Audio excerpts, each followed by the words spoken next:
Session को moderate करने के लिए मैं मिस्टर लिबी जॉनसन, जो एग्जीक्यूटिव डायरेक्टर हैं ग्राम विकास के, ग्राम विकास उड़ीसा की एक संस्था है। Mister Libby Johnson, he is a development leader with nearly 3 decades of experience in water, natural resources, migration and livelihoods. So please give him a round of applause. Mr. Johnson, please join the stage. हमारे बीच में जो speakers जो join करेंगे मंच पर, miss Dhruvi Shah, executive trustee and CEO Axis Bank Foundation. She is leading sustainable livelihood programmes for rural communities. So miss Dhruvi Shah, yes ma'am, please join us on stage ma'am, and please give a round of applause everyone. अब मैं बुलाना चाहूँगा श्री नंद कुमार जी को. IAS हैं. He is the Director General of MG Narega in Maharashtra. He is known for his transformative work in education and poverty alleviation. शिक्षा और गरीबी उन्मूलन के क्षेत्र में इनका काम काफ़ी सराहनीय रहा है. और इनके साथ मैं इनवाइट करूंगा मिस्टर सरोज महापात्रा, जो एग्जीक्यूटिव डायरेक्टर हैं प्रदान संस्था के. With he has extensive experience in participated rural planning and livelihood programs. और हमारे बीच में आज जब हम लोग फिल्म देख रहे थे तो उसमें एक दीदी थी जो स्कूटी पे बैठी हुई थी, स्कूटी वाली दीदी, मैं उनको ये नाम देना चाहूँगा. और हमारे बीच में शिव कुमार कुराती दीदी हैं, जो एक लाइव स्टॉक एंटरप्रेन्योर हैं, छत्तीसगढ़ की एक काफ़ी प्रतिभाशाली फार्मर हैं, a grass root change maker, empowering who is empowering women in her own way. Shiv Kumar Kurati ji, please stage पे आए मैम.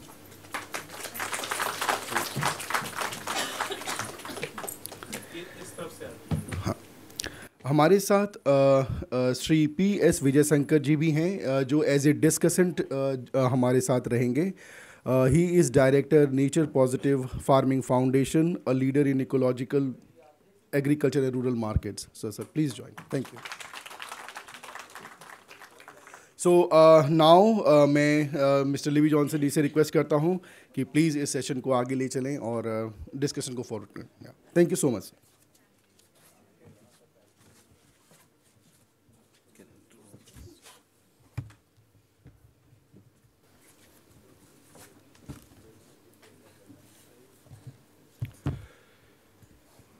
नमस्कार, गुड आफ्टरनून.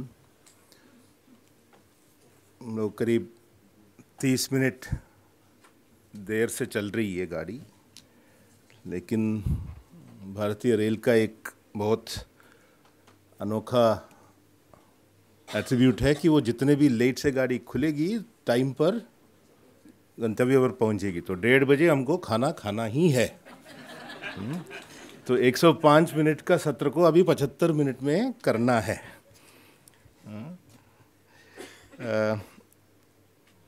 हमारे साथ बहुत अनुभवी और जो पैनल है, सरकार, गैर सरकारी, डोनर और जो समुदाय है, चारों जो स्टेक होल्डर्स है उसको यहाँ रिप्रेजेंट करने वाली पैनल है. और इस जो सत्र में हम सुनेंगे कुछ अनुभव, कुछ दृष्टिकोण के बारे में जानने का कोशिश करेंगे कि खास करके ग्रामीण टू लैंड बेस्ड, ज़मीन पर आधारित जो आजीविका जीवन यापन का जो काम होता है, खास करके आदिवासी अंचल में, वहाँ की जो लाइवलीहुड की जो अपॉर्चुनिटीज़ है और किस रूप से हम इसको आगे देखेंगे. BRLF का पिछले 10 साल का अनुभव है, यहाँ जो संस्थाएं हैं उनका उससे भी कई सालों अधिक अनुभव है. तो इस सत्र में हम थोड़ा सा कोशिश करेंगे कि जो भी हम बोलेंगे, कंजर्वेशन बेस्ड, रीजनरेटिव, नेचुरल, लो इनपुट, किसी भी तरह का हम बोलेंगे, इकोलॉजिकली बैलेंस्ड, तो इसको समझने का एक रूपरेखा किस रूप से होगा आगे की जो, तो मुख्य रूप से वही इस सत्र का उद्देश्य है. हम शुरू करेंगे शिव कुमार दीदी से, जो छत्तीसगढ़ से है और जिनके बारे में आप लोग आज सुबह स्कूटर पे बिना हेलमेट का बैठे हुए देखे थे।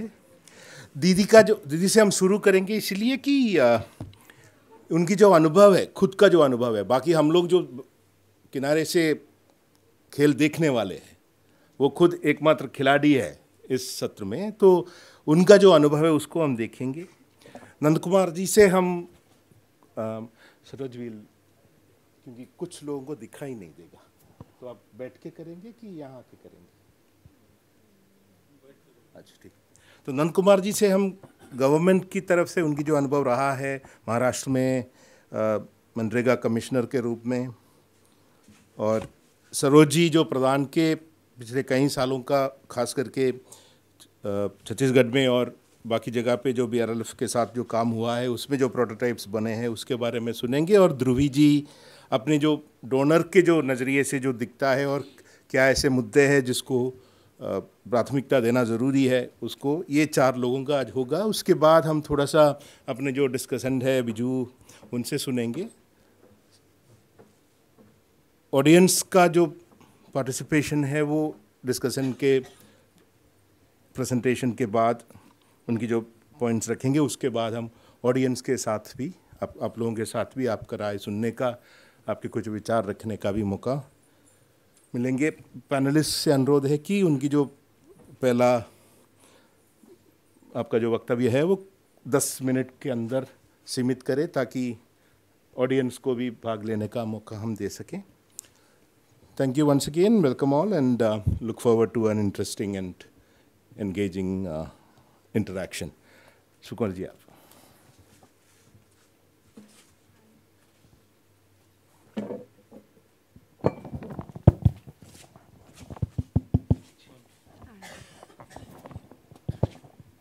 सब्बो झन ला नमस्ते, सब्बो झन ला सेवा जोहार। मोर नाम हावे शिव कुमार कोरोटी और मोर गांव के नाम है कोचवाही, मोर ब्लॉक नरहरपुर और जिला कांकेर, छत्तीसगढ़ राज्य। मोर गाँव में पहले मैं समूह में जुड़े रहे तो उतना मोला कुछ जानकारी नहीं रही से। जब BRLF mega water set axis bank के फाउंडेशन के तहत मोर गांव में एक प्रोजेक्ट चलिस, वहाँ हमन मन हा गाँव में बहुत सारा दीदी मन हा जो रही से, जमन मला कुछ चीज़ के उतना अनुभव नहीं रही से। तो हमन मन हा एक प्लानिंग रूप में हमन मन हा गाँव में किसी टाइप के जो बाहर काम करे बर जात रही ते मन मला सपोर्ट करबो, गाँव में काम करबो।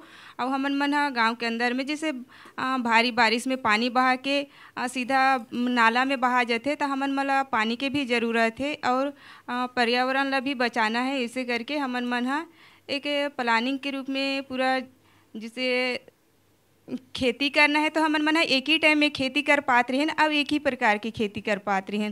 जैसे धान उगाना रही से तो हमन मन धाने उगात रहे 4 से 6 महीना, ओकर बाद हमारी ज़मीन बंजर पड़त रही से और पानी के हमन मला कोई वजह नहीं रही से। तब जब अभी हमन मला मेगा वाटर सेट के प्रोजेक्ट हमारे गांव में चलिस, तब वहाँ हमन मन सोचिन कि हमला का करना चाहिए और का से हमला लाभ मिली। तो हमारे गांव मन में डबरी बनी से प्लानिंग हुई से, वहीं से मोरू प्लानिंग रही से।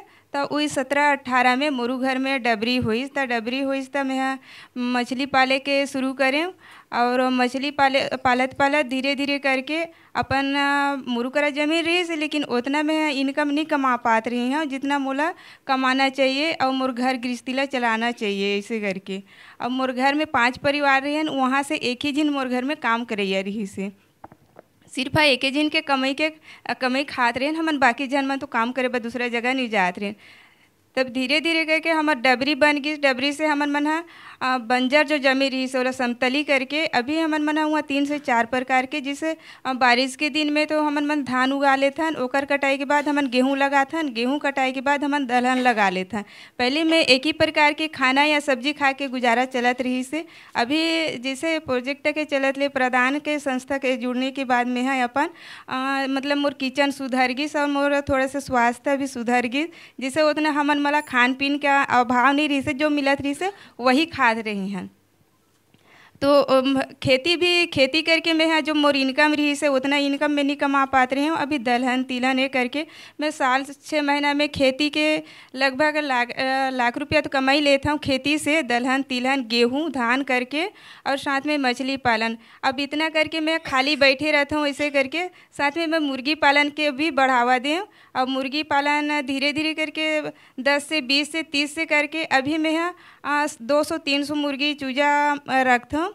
अब मुर्गी चूजा रखे बर हमन प्रधान हमार संस्था वहाँ जुड़ने के बाद जैसे हमन समूह में जितना जुड़े हन दीदी मन उतना हमन रखथन। त कैसे करके रखबो, कहाँ से मंगाबो, हमला तो मंगाए के कोई तरीका नहीं है, ना जानकारी नहीं है। ऐसे करके हमन जैसे हमारे प्रधान संस्था वहाँ जाते भैया मन या कोई अन्य संस्था से हमन पशु विभाग से वहाँ से कि इतना दीदी मन जुड़ के हमन मंगवाथन कि चूजा लाबे, पैसा इकट्ठा करथन समूह में, वहाँ से ओला दे देथन। वो हमन मला चूजा ला के देथे। पहले हमन चूजा राखे के तरीका भी पता नहीं रही से, तब हमन तो पहले सोचें कि हम रखबो कैसे, करबो कैसे।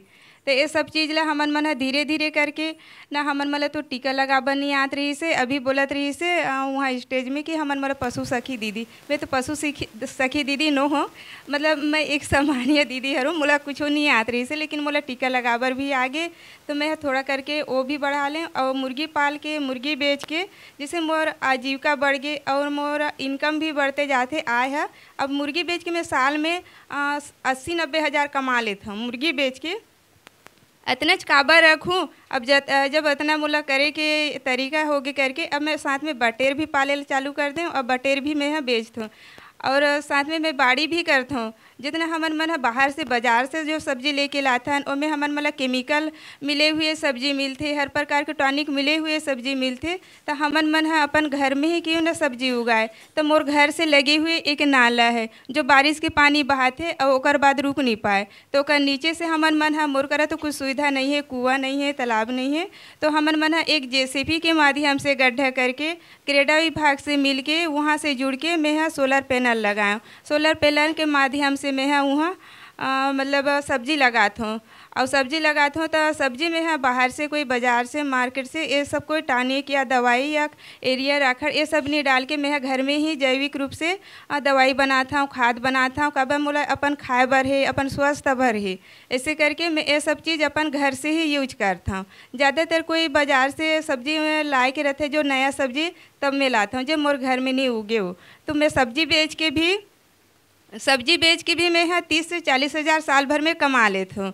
तो अभी मैं ऐसे अनुभव तो नहीं रही से मोला कि मोला इतना बोले बर, पहले तो मैं बोले बर भी डर रात रही हूँ। कोई हमारे प्रधान संस्था से या अन्य संस्था से, पशु विभाग संस्था से या हमारे बैंक से या ऐसे से कोई भी अधिकारी जाते थे तो उनको देख कर ये लगते थे कि अरे भाई मोर घर में आगी से कुछ बोल ही का, तब कुछ बोल ही तो मैं कर जवाब के मतलब रिप्लाई दे पाऊँ या नहीं, ऐसे करके पहले से मोला डर लगत रही से। लेकिन आज मैं एक ऐसी ही महिला नहीं बन के आज इतना दूर भी आ गई हूँ दिल्ली। मैं तो नरहरपुर तक की भी नहीं पहुँच पात रही हूँ। नरहरपुर तो मोर गाँव हरे, लेकिन वहाँ तक से लेकिन मोला प्रधान संस्था के तहत इतना दूर मोला पहुँचा दी से इतना बोले बर। और साथ में मोला एक सामान्य दीदी की नज़र से मोला महसूस नहीं हो कि जैसे मैं घर में हाँ तो वही दीदी हाँ, वैसे करके आज मोला कई भी दीदी या भैया एक अच्छा से मतलब जानकारी ऐसे कुछ चीज़ ला मोला पूछते कि दीदी ते हम मुर्गी पालन करत है, जो खेती करत है मिश्रित खेती, तो कितना टाइम लगते, कितना इनकम कमा लेता है। तो साथ में कई एक दीदी ऐसे जुड़ गए हैं जिसे मैं एक ही मोरे एक नहीं है, कई एक दीदी मोर से सीखे बर और सिखाए बर भी मैं जाता हूँ। पहले तो मैं दूसरा यहाँ सीखे बर जात रही हूँ कि मोला सीखना है तो कुछ करना है। तो आज मैं खुदे गांव में पर्सनली मोर घर में आ जाते दीदी भैया मन है कि दीदी कोई ला कुछ मुर्गी या बकरी और जो चीज़ में भी बीमारी हो जाते या सब्जी में कीड़ा आ जाते तो दीदी ते हाँ कैसे बनाता जैविक खाद और जैविक दवाई। हर कोई दीदी ला ये चीज़ पता नहीं रहा तो ते चीज़ ला ऐसे करते तो कैसे ठीक होते या नहीं हो। और सब्जी के जो स्वाद है वो जो हम बाज़ार ले लाथन ओकर से ज़्यादा बेटर यहाँ के होते। तो मैं अभी टमाटर की खेती करे रही हूँ। टमाटर की खेती में गिरे हालत में भी अभी मैं 5-6 हज़ार कमा चुकी हूँ। और मैं जिसे अन्ना जो कर रही हूँ वो पैसा मैं हाँ अपन बेटी या बेटा या अपन खुद पर भी यूज करता हूँ। पहले मैं हाँ अपन पति से ही मतलब संपर्क में रहूँ कि पैसा दी तब मैं अपन कुछ यो कर पाऊँ। आज मैं अपन एक पैसा का खुद की ही मालकिन टाइप की हूँ, जब चाहे तब यूज कर सकता हूँ। पहले तो थोड़ा से मुला डर महसूस रही से कि मैं कैसे करूँ तब मैं पैसा कमाऊँ। अब ये सब कमा बार मुला एक संस्था मतलब प्रधान संस्था के माध्यम से और बिहान जैसे है वो चीज़ सबसे मिल के जुड़ने के बाद मुला हर प्रकार के हर संस्था से, जैसे उद्यान के विभाग से कोई पेड़ पौधा आम के पेड़ हो गए, ऐसे नारियल के पेड़ हो गए, हर चीज़ के लिए मुला हर संस्था से मैं जुड़ के पहले तो मैं डॉक्टर ला भी बोले बड़ा रहा हूँ कि मोर मुर्गी ला बीमार है तो मैं कैसे करके ठीक करूँ ऐसे करके। अब तो मैं खुदे डॉक्टर टाइप के काम कर लेता हूँ, तो डॉक्टर ला बोले पर भी मुला ज़रूरत नहीं पड़े, और जब मुला ज़रूरत पड़े तो मैं खुदे डॉक्टर ला बुला लेता हूँ। और जितना मुर्गी बेच के मैं 80-90 हज़ार कमा लेता हूँ। तो आज मोर बेटी 10 साल की है, मैं अपन बेटी के सुकन्या खाता जब मैं खुलाया तब मोला लगी इसके मैं पैसा कहाँ से एडजस्ट कर पाऊँ। अब खाता तो मैं खुला दे हाँ बेटी बर, अब कहाँ से लाऊँ। तब जब मैं मोला मुर्गी पाले बार जब फर्स्ट बार बोलीस तब मोला लगिस कि मुर्गी कैसे पालूँ और कैसे बचाऊँ, मोला तो कुछ आइडिया नहीं है ऐसे करके। तब धीरे धीरे करके मैं कई बार बोलो कि मोला कहीं फंसा तो नहीं देती मुर्गी पाले वाला सिस्टम में, मोला नुकसान हो जाए ऐसे सोच के मैं यहाँ करे बस थोड़ा से करा। धीरे धीरे करके मैं यहाँ सबसे पहले मैं 20 मुर्गी पाले, 20 मुर्गी ला मैं यहाँ 15 टन बचाया। वहाँ से ना मैं यहाँ 6-7 हज़ार मतलब कड़कनाथ है तो 600 नग में बेच के 5-6 हज़ार पैसा कमाया। वो पैसा देखे तो मोला लगी कि मैं कहाँ यूज करूँ। जब मोर बेटी का अकाउंट खाली रही से तब मैं वहाँ जमा करें, फिर मोला अनुभव लगी कि कम से कम एक माँ होने के नाते मैं अपन बेटी बा करा था। वहाँ से मैं मुर्गी पालन 20 की जगह 50 जगह 100 अभी 300 तक के मैं रखता मुर्गी पाल के। और आज तक से मैं 4-5 साल में मैं अपन बेटी बा लगभग 55 हज़ार तक जमा कर चुकी हूँ। और मोर बेटा एक 6 साल की है, उसके लिए भी अभी उसी जमा कर रही हूँ, उसमें भी लगभग 40 हज़ार हो गई है। तो वो पैसा अभी मेरे किचन भी सुधार हो गए ये सब आजीविका करने के बाद। और मोर जो सोच रही से कि मैं कुछ अच्छा करूँ, अच्छा बढ़ूँ, ताकि मोला दूसरे की जगह बोले की ज़रूरत ना पड़े। और जिसे गांव में पहले उतना यह नहीं रही से कि मोला कोई मान सम्मान मिले। आज मोला अब पता नहीं गांव में कौन से ऐसे सोच है मोला नहीं पता, लेकिन गांव में भी मोर बहुत जगह ऐसे अच्छा सम्मान पूर्वक होते कि दीदी आना बताना कुछ जो जितने जाना था समूला सिखाना बता ऐसे करके। और वहाँ भी मैं पहले जैसे पहले तो घर के अंदर तक रही हूँ, घर के बाहर तक के कहीं नहीं जा पात रही हूँ। लेकिन आज मैं आज बोले बर भी सीख गए, कहीं जा बर भी सीख गए। और जिला मैं दूसरा करे सीखे जात रही हूँ, आज मैं दूसरा ला भी सिखाता हूँ।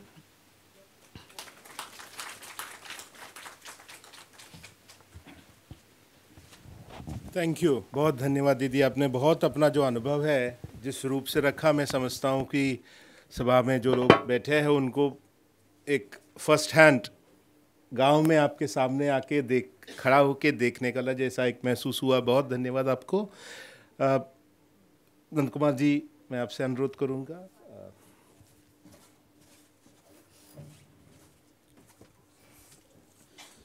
आप सभी को नमस्कार। तो मुझको लॉकडाउन के समय इस पोस्ट में गवर्नमेंट ने डाला और 8 जून 2020, और महाराष्ट्र गवर्नमेंट ने मनरेगा जो है वो पहले एम्प्लॉयमेंट गारंटी स्कीम के रूप में 1976 में लाया। और महाराष्ट्र गवर्नमेंट अभी भी बहुत सारे राज्यों के तुलना में कम पैसा खर्च करता है, इस बात का दुख है महाराष्ट्र को।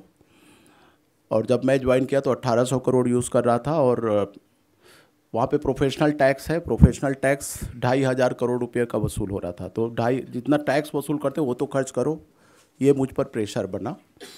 और जबकि भारत सरकार की योजना के हिसाब से 10% हमको लगाना है और 90% भारत सरकार देती है। तो 2500 करोड़ यदि टैक्स वसूल हो रहा है तो हमको 25,000 करोड़ यूज़ करना चाहिए, जबकि हम 1800 करोड़ यूज़ कर रहे थे।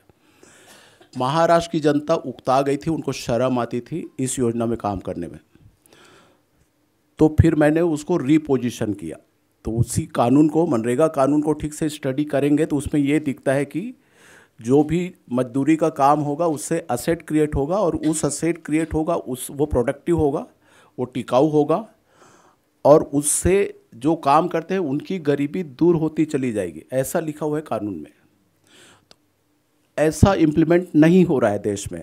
डिमांड ड्रिवन है, मिट्टी खोदो, मिट्टी डालो, बारिश आएगी बह जाएगी, फिर मिट्टी खोदो, फिर डालो, क्योंकि रोजगार देने की योजना है। मैं बोला कानून तो ऐसा नहीं बोल रहा है। तो फिर मैंने कहा कि हर किसी को लखपति बनाएंगे। तो मिट्टी खोदने के लिए जो 250-300 रुपये जो रोज़ का रहता है, उसके लिए आने के लिए तैयार नहीं थे लोग। हमने उनको बोला कि एक कुआं खोदने में तुमको रोज़ का 1000 पड़ रहा है, एक गोठा बनाने का तुमको रोज़ का कुछ और पड़ रहा है, 3000 पड़ रहा है, अब आओ। तो फिर वो उनने आना शुरू किया और लखपति बनने के लिए काम करो, आगे से तुमको मनरेगा में काम ना करना पड़े। अभी तो तुम शर्मा के नहीं कर रहे हो, तब वास्तव में आपको काम ना करना पड़े, उसके लिए करो। तो रीपोजिशनिंग किया। लेबर बजट जो बोलते थे उसको हमने समृद्धि बजट बोलना शुरू किया, और कुछ गाँव में ये प्रयोग शुरू किया। तो उसमें से एक गांव सफल हुआ है, उसके बारे में बताता हूँ। अब गांव पे गांव सफल होते चले जा रहे हैं। 45,000 गांव हैं हमारे राज्य में, हम सभी गाँव को सफल करना चाह रहे हैं। और प्राइम मिनिस्टर जी भी बोल ही रहे हैं कि विकसित भारत हो जाए 2047 तक। विकसित भारत में गरीबी युक्त गांव हो या प्रॉस्पर्टी भरा हुआ गांव हो, लाइवलीहुड। उसी पीरियड में जब मेरी पोस्टिंग हुई तो लाइवलीहुड शब्द पे मैं बहुत लड़ता था लोगों पे।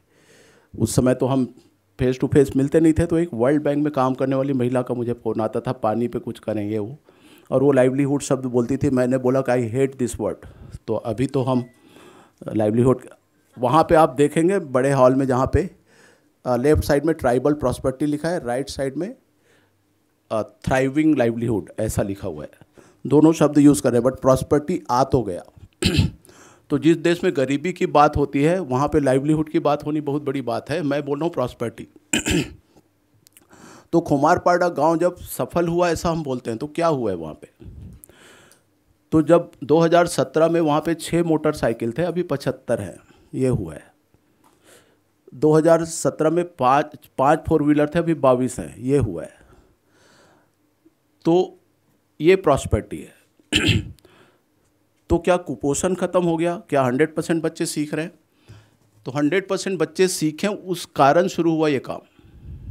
तो तब मैं एजुकेशन सेक्रेटरी हुआ करता था, और मैं 100% बच्चे राइट टू एजुकेशन में सीखना चाहिए उसके पीछे लगा था।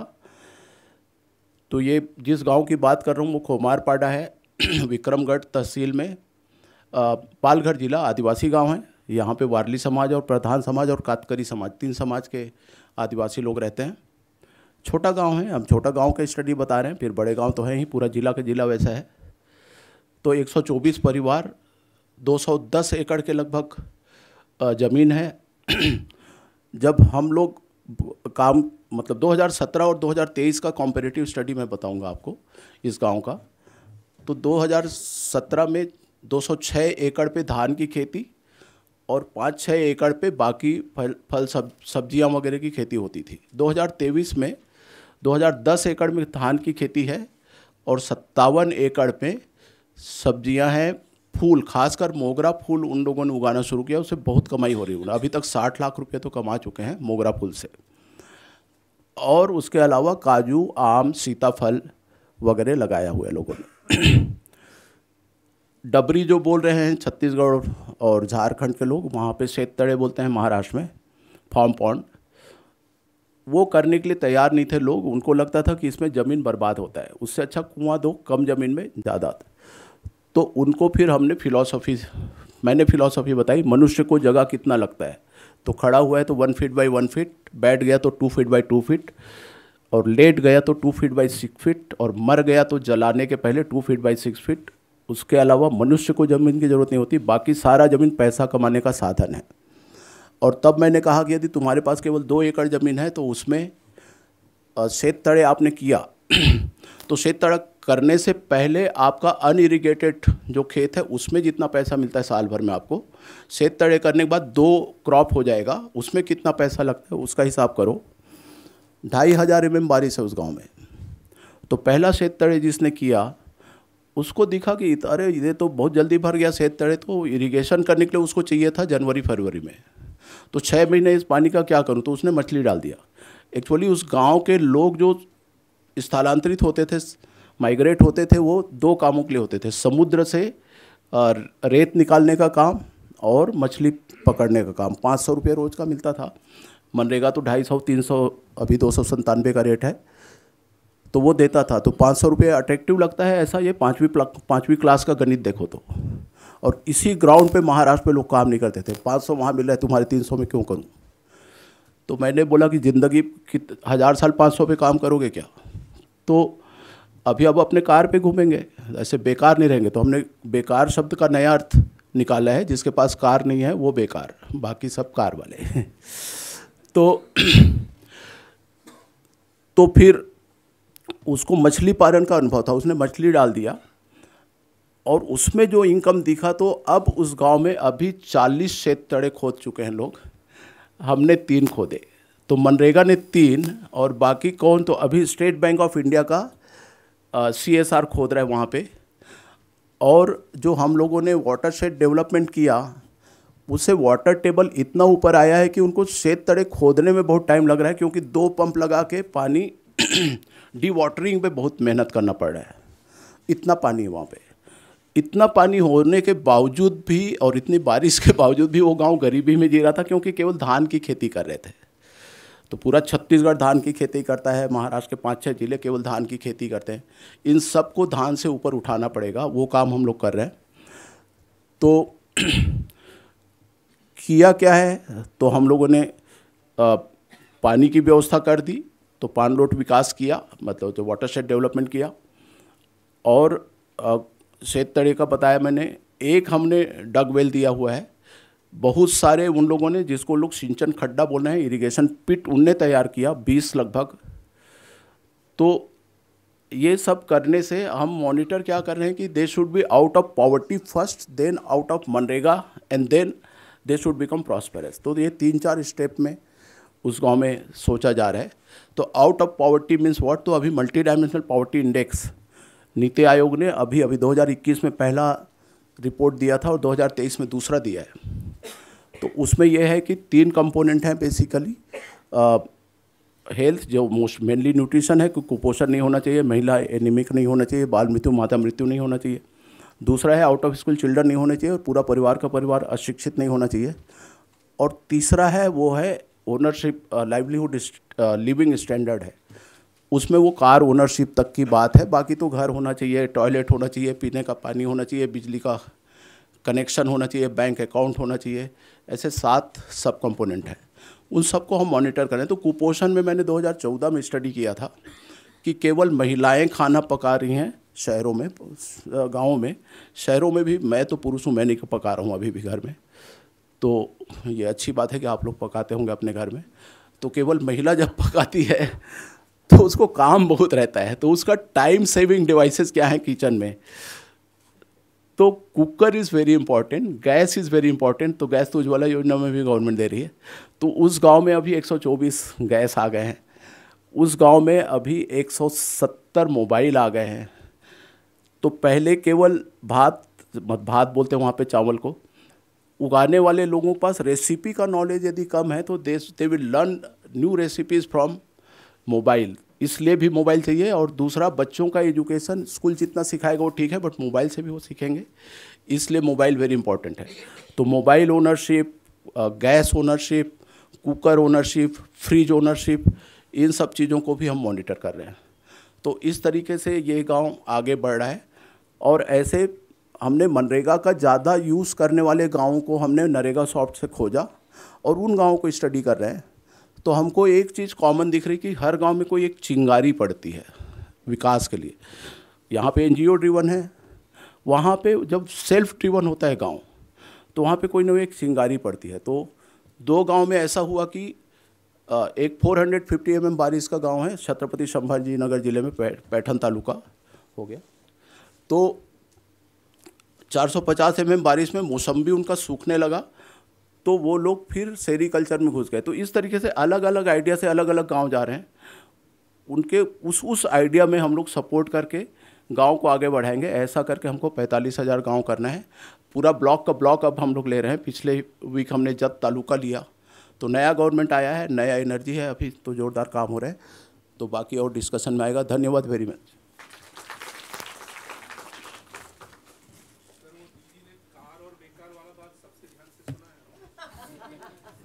Thank you, thank you Nand Kumar ji. I request Saroj जो उनके प्रदान के जो अनुभव है उसके आधार पर इसी विषय में।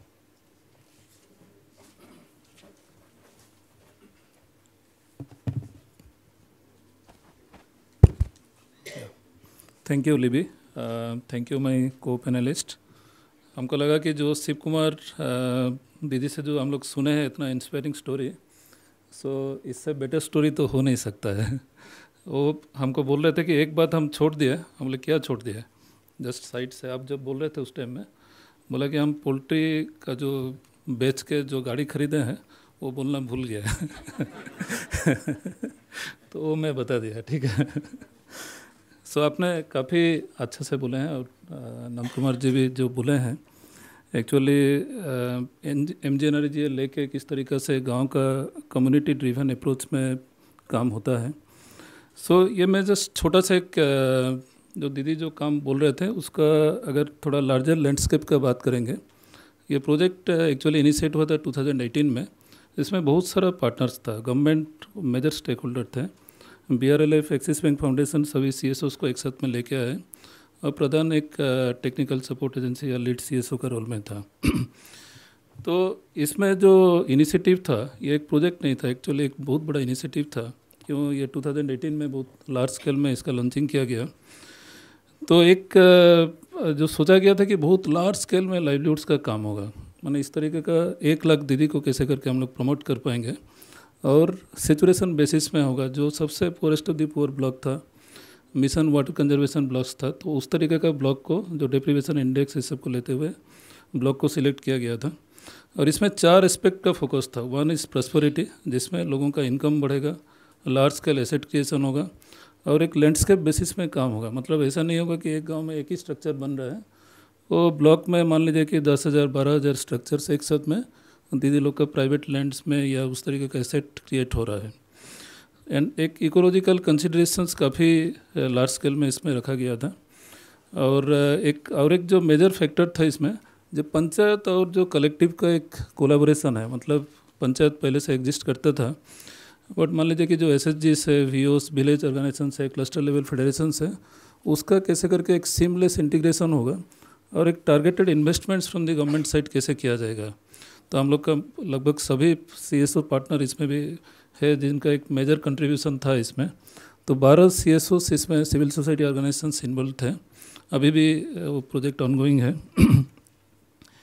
तो इसमें एक जो हम लोग देख रहे थे कि gram panchayat as the unit of planning, ये बहुत ज़रूरी था क्योंकि पंचायत को सेचुरेट करना है और जितना भी नीडी हाउस होल्ड है उनको लेते हुए प्लान कराना, फिर गवर्नमेंट से उसके लिए इन्वेस्टमेंट को इंश्योर कराना।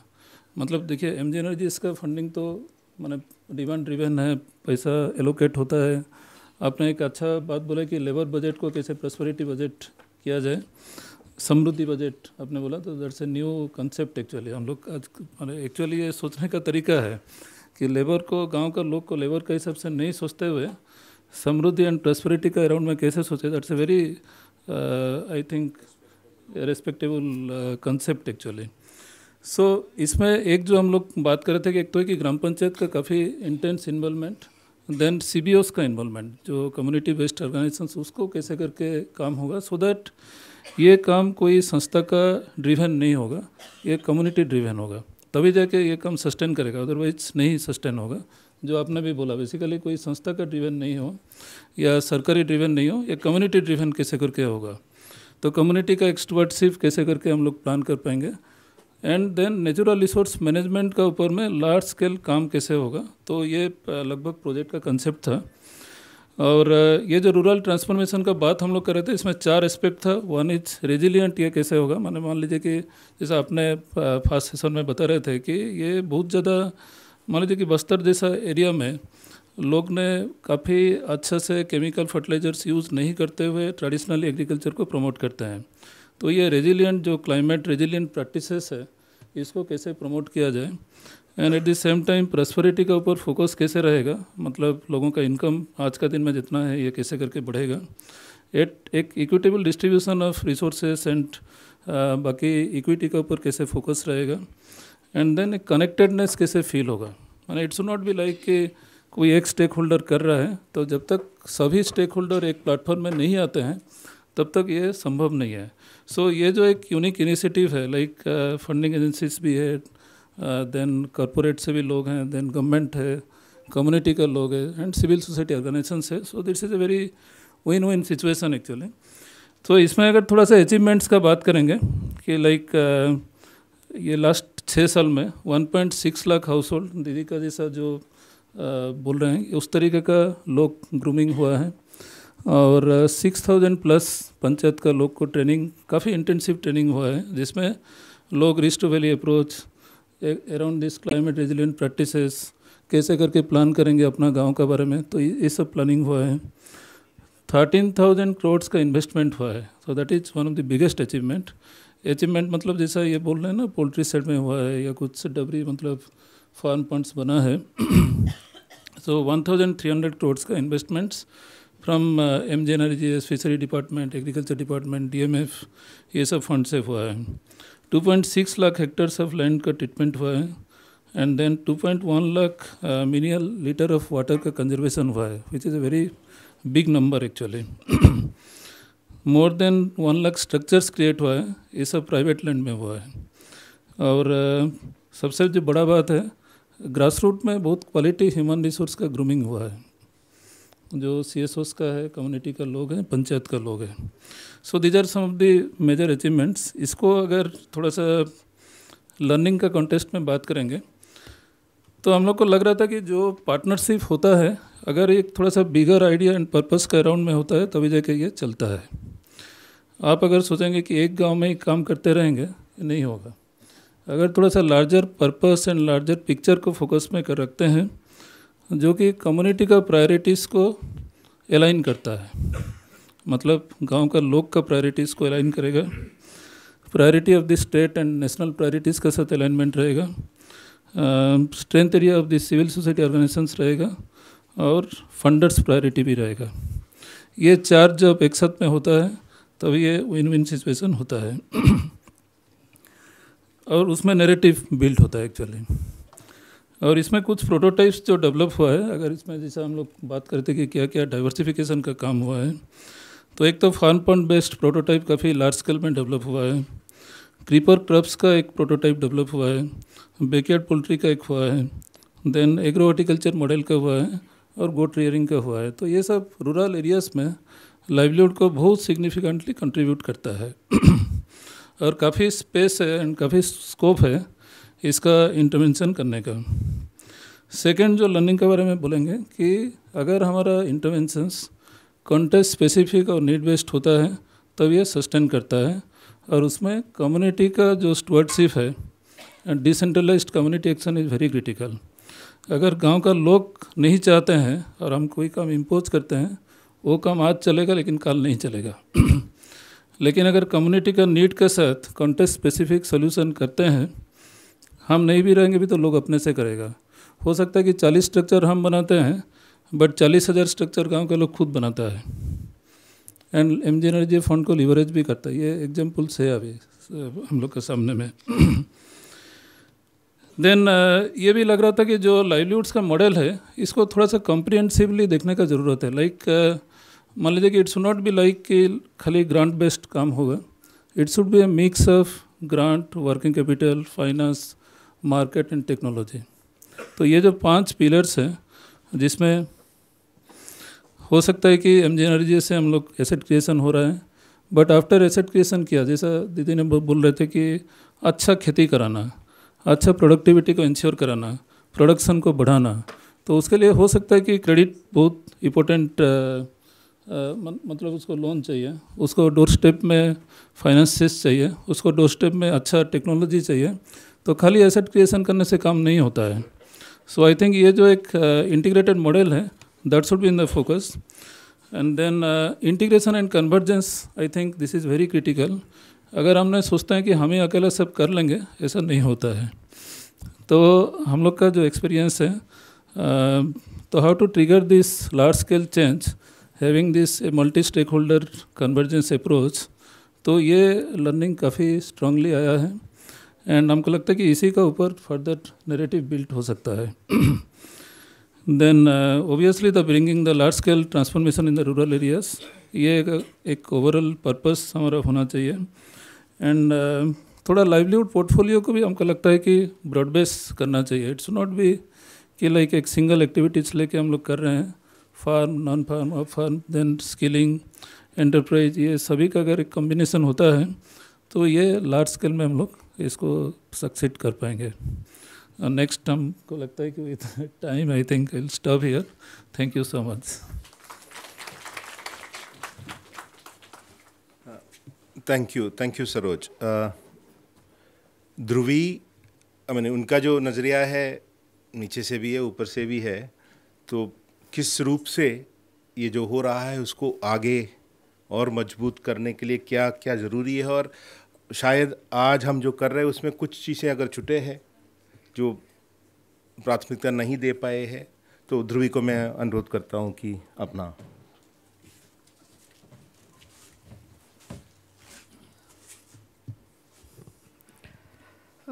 मैं एक फंडर का पर्सपेक्टिव प्रेजेंट करना चाहूँगी प्रोटोटाइप्स को लेके. जैसे हम how did we understand this and we were able to maximise what was happening. So जब ये प्रोजेक्ट पहले शुरू हुआ था तब सिर्फ वाटरशेड पे काम चल रहा था, and we very quickly realised कि इस पे हमें लाइवलीहुड लेयरिंग करनी पड़ेगी. And it has yielded very good results, and we've replicated that in Maharashtra. BRLF has also replicated that in other states.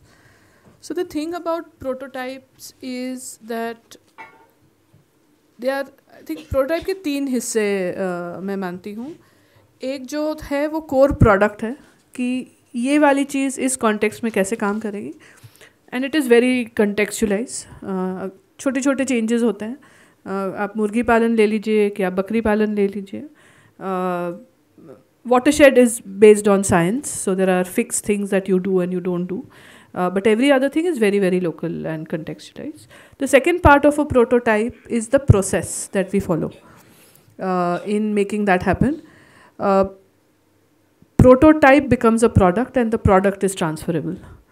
तो हमें लगता है कि अगर कुछ सक्सेस कहाँ हुआ है उसका documentation, and then I am continuing, मैं जो सुबह बोल रही थी that how do we bring efficiency in what we are doing, how do we learn very quickly and start doing that instead of recreating.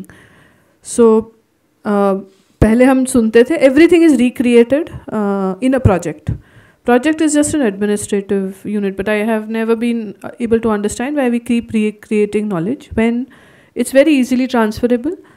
The process needs to be done again because it's very, very community specific.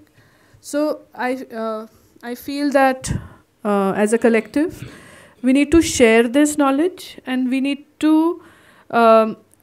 accept what we are hearing from with openness and not try and recreate, because a lot of grant money I know is we are spending it in recreating prototypes, which is not the best use of money. At least 50% of it is transferable, and बहुत सारा documentation होता है. हमें वो patience रखनी है. See, a lot of us wants to create, put our stamp on it, see how it emerges better. But I think we can do much more if we adopt what has worked. So in transferring what has worked, it's also important to put out कि जो चीज़ें नहीं चली है, जो चलती है उसके पीछे बहुत सारी चीज़ें हैं जो फेल हो चुकी है, उसके बाद कुछ सक्सीड होता है, और ये कॉमन प्रैक्टिसेस हैं. सो आई थिंक जब हम प्रोटोटाइप की बात करें तो ये बहुत ज़रूरी है जानना कि क्या चीज़ें की जो नहीं चली. सिंपल एग्जांपल लेती हूँ, जब अफॉरेस्टेशन या एग्रो फॉरेस्ट्री की बात होती है तो सैपलिंग कितना पुराना है, सैपलिंग की साइज़ क्या है, इतना इम्पॉर्टेंट फैक्टर है जो हम ट्रांसफ़र नहीं करते हैं. So I think minute details, capturing that documentation, transferring that prototype can help scale up and solve the problem much better. It needs to start coming out in public good, and we have a mandate from our board to start looking at these prototypes and scaling up, because I think the pathways, the new pathways we have, the mobile phone and the vehicle and the road, पहले गांव अपने आप में सीमित था, सो वहाँ से information ना बाहर जाती थी ना वहाँ इन्फॉर्मेशन आती थी. अब वो पाथवेज हैं हमारे पास. कोविड का एक अच्छी बात जो निकली है कोविड से, लोग मोबाइल फ़ोन पे सीखना चाहते हैं, सीखते हैं, and I think we have to utilise that opportunity very quickly. What still needs to happen in person is a lot of work on empowerment, which cannot be prototyped. So there are things which cannot be prototyped, but there are things that can be prototyped. And I think as a collective, we need to learn, accept, try that before we not try it.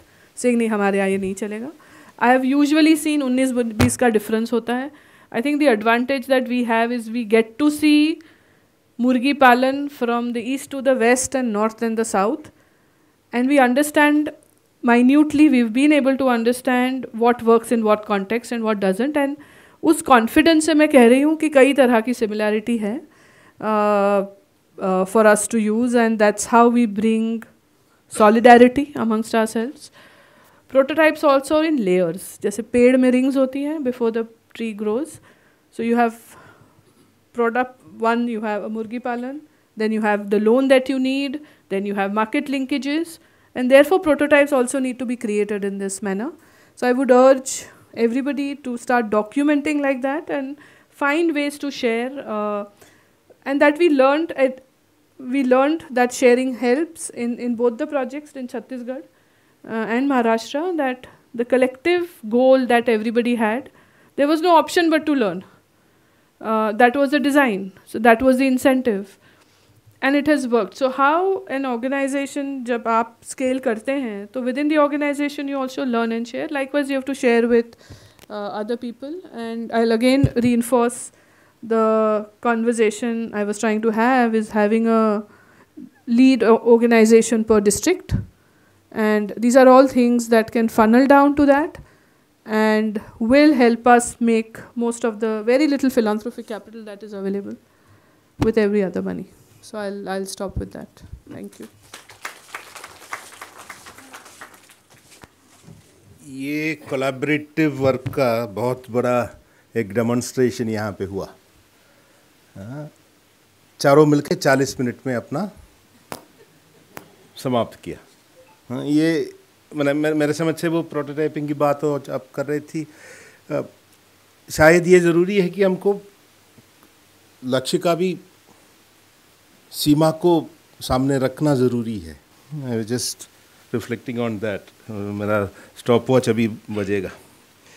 I am changing the format a little bit Viju, because अभी विजू जी है जो discussion के रूप में. मुझे पता नहीं है कि पैनलिस्ट डिस्कशन और मॉडरेटर में क्या फ़र्क है. मॉडरेटर का तो मालूम है कि उनको मौका मिलने पर हमेशा बोलना है. डिस्कशन का क्या है मुझे मालूम नहीं, लेकिन मैं चाहता हूँ कि अगला जो 30 मिनट है उसको थोड़ा आगे ले. और एक तो उसमें जाने से पहले ऑडियंस से अगर 2 या 3 लोग चाहेंगे, कुछ सवाल है आपका पैनलिस्ट के लिए, या कुछ मैंने अपना कुछ कहना चाहेंगे, लेकिन I will stop you if you overshoot time. तो 1-1.5 मिनट का. Okay, I have 1 2 3 4. हम ये 4 लोगों को यहाँ दीजिए, यहाँ दीजिए. फर्स्ट रो में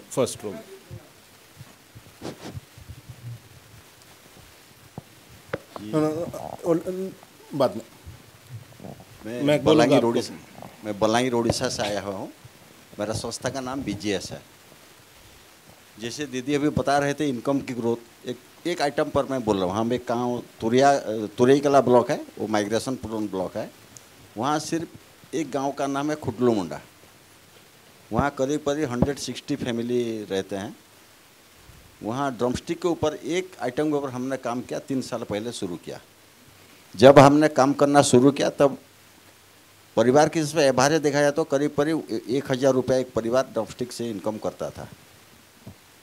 इंटरवेंस का पहला ईयर हमने 1,78,000 का टर्नओवर हुआ. दूसरे साल में 4,50,000 का हुआ, और तीसरे साल में पिछले साल जो रहा 18,38,000 का टर्नओवर हुआ था. और ये प्लांटेशन बढ़ते तो आप बढ़ते इस चर्चा में क्या योगदान जोड़ना चाहते हैं? मैं ये जोड़ना चाहता हूँ कि जो ड्रमस्टिक का जो मार्केटिंग था एक ही गांव में 3 साल के अंदर 1.5 लाख से बढ़ के 18.5 लाख तक पहुँच गया। ठीक है। और इसके एक खूबी है जो जो दिखता है वो लोग उससे विश्वास करते हैं। ये लोग मार्केटिंग का काम हमने जिम्मा उठाए और मार्केट कनेक्टिंग लिंक उनको दे दिए। कलकत्ता से लोग आके फार्मा कंपनी ने वहीं से लेके आए, वो आज डेमोस्ट्रेशन में हमने दिए हैं वही मोरिंगा को। जी, थैंक यू। यहाँ दीजिए मैडम को। मैं हूँ रूपा मेहता और मैं तो आपके गांव में भी आई हूँ, आपसे मिली हूँ। पर मैं एक बात पूछना चाह रही थी कि आपने चिंगारी लगा दी है ना, तो आपके जैसे कितनी दीदियाँ हैं और आपके माइंड में ये है कि मुझे लगता है कि मैं कम से कम इतनी दीदियाँ बनाऊँ और फिर वो दीदियाँ कुछ और दीदियाँ बनाएं। तो ये मैं तुमसे सवाल, मेरे को पता है तुमने कहा था कि बाहर घर से निकलती हो सिखाती हो, पर प्रेरणा है ना, तो तुम भी इसमें क्या कर सकती हो? हाँ, वहाँ दीजिएगा मैडम को। धन्यवाद। मेरा नाम रानू भोगल है, मैं कर्मदक्ष संस्था को रिप्रेजेंट कर रही हूँ, छत्तीसगढ़ में ही काम करते हैं। एक चीज़ जो मुझे बहुत परेशान कर रही है बहुत समय से, और हम अपने संस्था में इसको कोशिश कर रहे हैं एड्रेस करने की, कि हम सब दीदी लोग के ऊपर बहुत भार डालते जा रहे हैं एक लेवल पे। सारा काम दीदी लोग, जो आपने कहानी बताई उसको सुन के मैं बहुत अच्छा लगा, पर मेरा सवाल आपसे ये है कि इसमें आपके साथ भागीदारी और सपोर्ट कौन दे रहा है? बिकॉज बहुत सारी रिसर्च बताती है कि महिलाओं के ऊपर परिवार को चलाने का बोझ तो रहता ही है, बड़े बुजुर्गों का भी देखना है, जानवर को भी देखना है, खेत को, और आपने तो इतनी सारी गतिविधियां गिना दी। तो ये समझना चाहती हूँ कि परिवार में आपके साथ और सहयोग कौन कौन करता है? क्या वो रिलेशनशिप में कोई बदलाव आ रहा है कि नहीं, तो महिला तो दब जाएगी इस बोझ के अंदर completely. Thank you. Thank you. वहाँ पे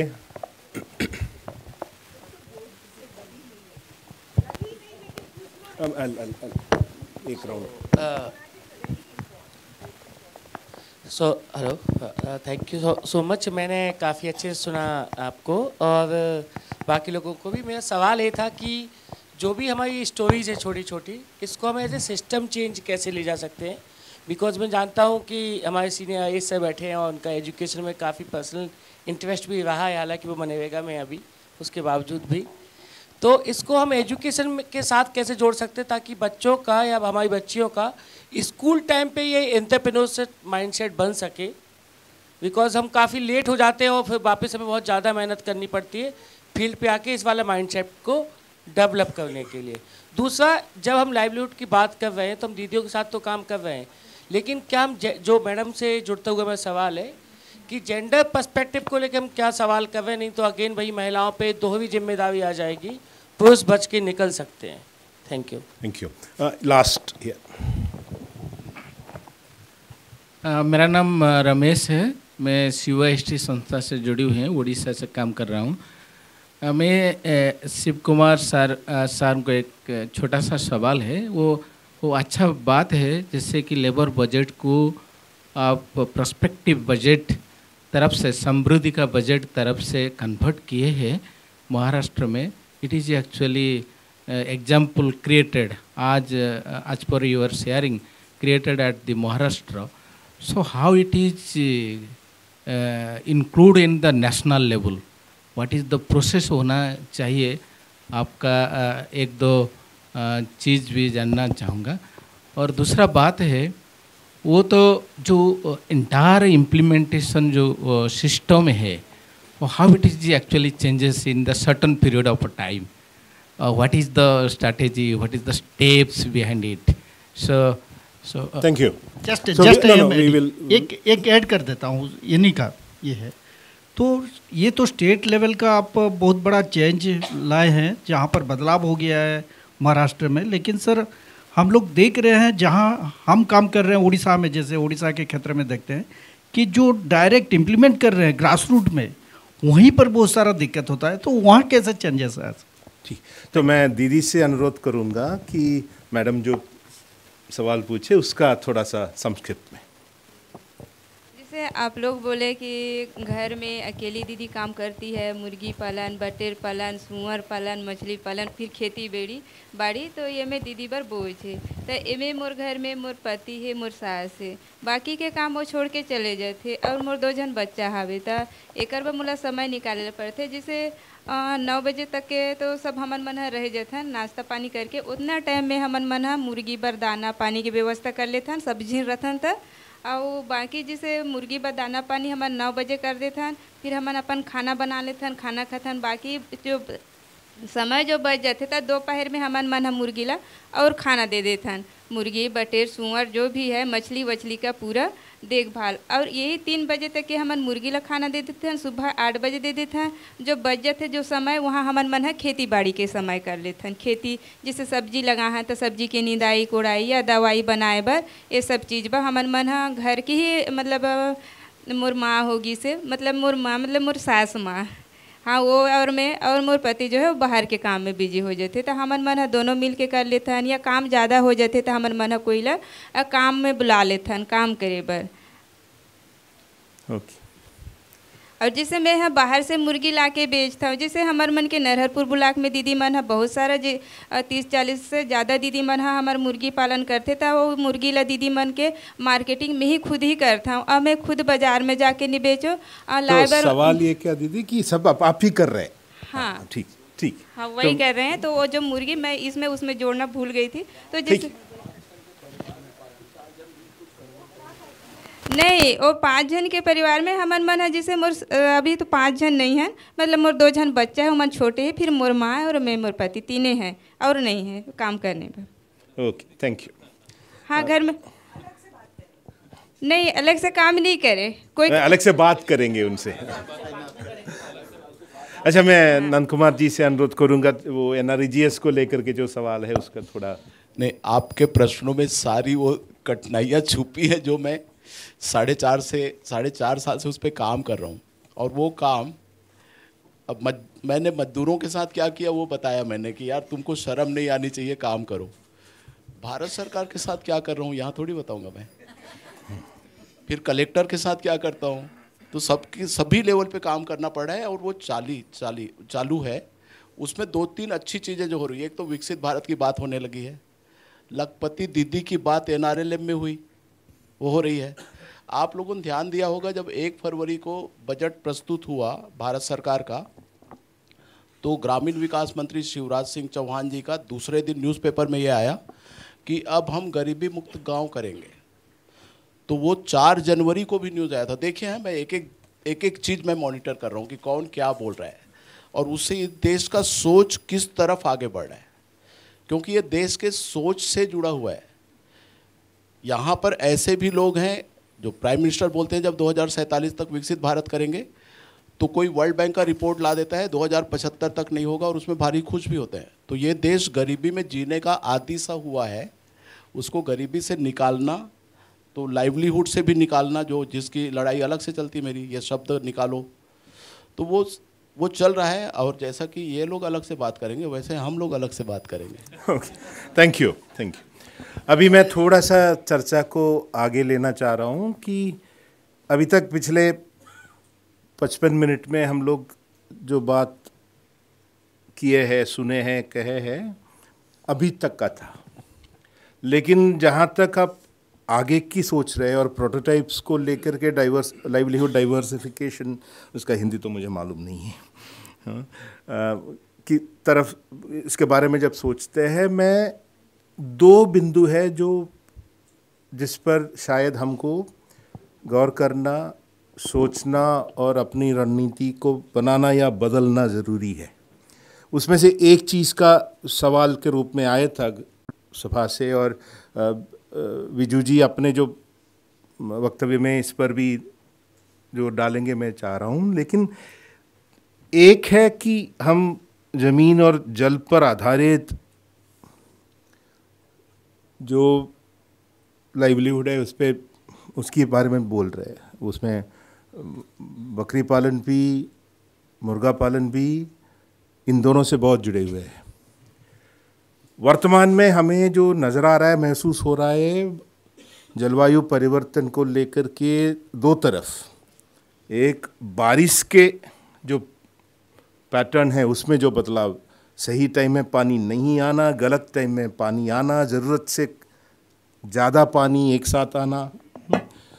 जैसे कि उड़ीसा के मेरे जो साथी हैं इनको मालूम है कि दिसंबर महीने में 2 बार ऐसा जोर बारिश हुई कि जितना भी खरीफ सीजन का जितना भी फसल था दिसंबर के फर्स्ट वीक में काटने से पहले और दिसंबर के लास्ट वीक में काटने के बाद बर्बाद हुई। तो इस संदर्भ में दूसरी बात जो ज़्यादातर मेरे ख्याल से चर्चा हुई नहीं है, और ये बिजू के लिए और पैनल के लिए भी है, गर्मी जो बढ़ रही है। हाल में हमने कुछ आंगनवाड़ियों में एक छोटा सा अध्ययन किया था। जो आंगनवाड़ी दीदी जो खाना पकाती है, पिछले मई जून महीनों में 62 डिग्री का गर्मी था जहां वो खाना पकाती है उस घर में। मतलब एक मनुष्य को जितना सह पाते हैं उसका 10-12 डिग्री ज़्यादा। कहीं ऐसी चीज़ है जो गर्मी बढ़ेगी तो मुर्गी बचेगी कैसे? तो इस संदर्भ में हमें क्या चीज़ पर नज़र डालना ज़रूरी है और इसको आगे हमारी रणनीति में किस रूप से, जो आपके लिए भी और वापस आपके साथ आएंगे। दूसरा जो बात है ये है कि आज हम जो बात कर रहे हैं मोटा मोटी सब जो है 35, 40, 55 साल के हैं। जो 15 साल के 18 साल के जो लड़के और लड़कियां गांव में हैं, उनकी जो एस्पिरेशंस है वो इस दिशा में है क्या, उससे क्या तालमेल हम समझ पा रहे हैं, या तालमेल अगर नहीं होता है तो तालमेल लाना है तो क्या करना है।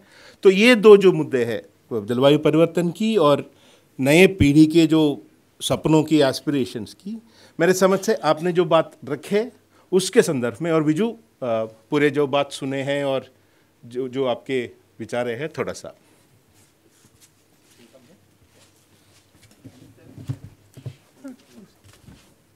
Yeah, we have 17 minutes. Okay, sure. Give me warning. नमस्कार सब लोगों को। हमारे जो मॉडरेटर जी ने मेरे को 7 मिनट दिया है समराइज़ करने के लिए। मेरा purpose is to create more discussion. आपने काफ़ी सवाल पूछा है, उसको आगे भी चल के और थोड़ा वाइडर पर्सपेक्टिव में लेने के लिए मैं कोशिश करता हूँ। लिबी जॉनसन जी बहुत अच्छा मॉडरेटर है, बट उनके साथ में प्रॉब्लम है, कभी कभी मुझे बोलना है पहले बोल देते हैं। जैसे ये तो मुद्दे पे मैंने पॉइंट्स बनाया था यहाँ पे। मैं ये कहना कि हमने जो डाइवर्सिफिकेशन का, विविधीकरण का जो मॉडल आपने देखा है वो काफ़ी इंटरेस्टिंग मॉडल है। उसमें जितना ज़्यादा एग्जाम्पल दीदी के रूप में यहाँ पे है, जो people are doing multiple things, but उसका ब्रॉडर कॉन्टेक्स्ट क्या है उसमें मैं थोड़ा जानना चाहूँगा।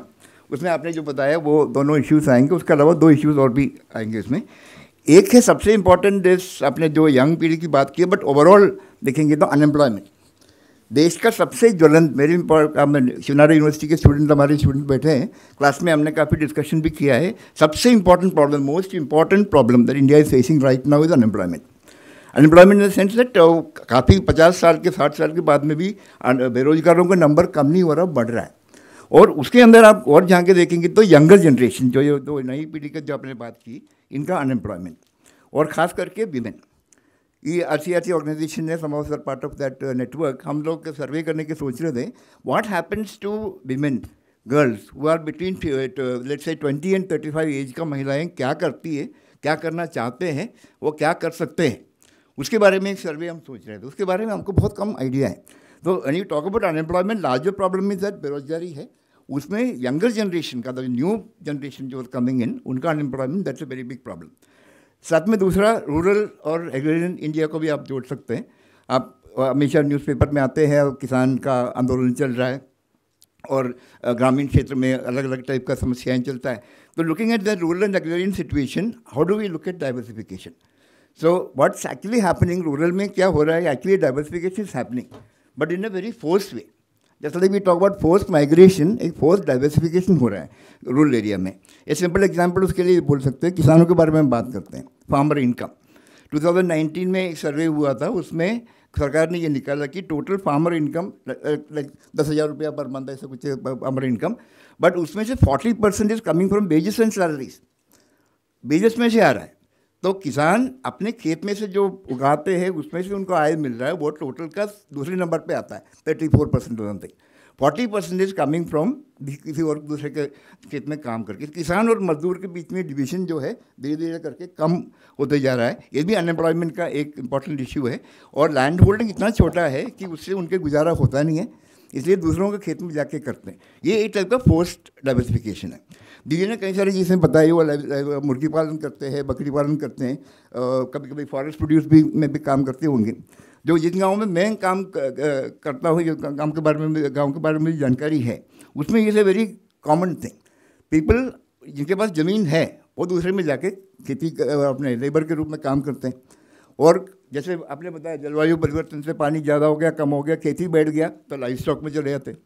लाइफ स्टॉक में समस्या आई तो जंगल में चले जाते।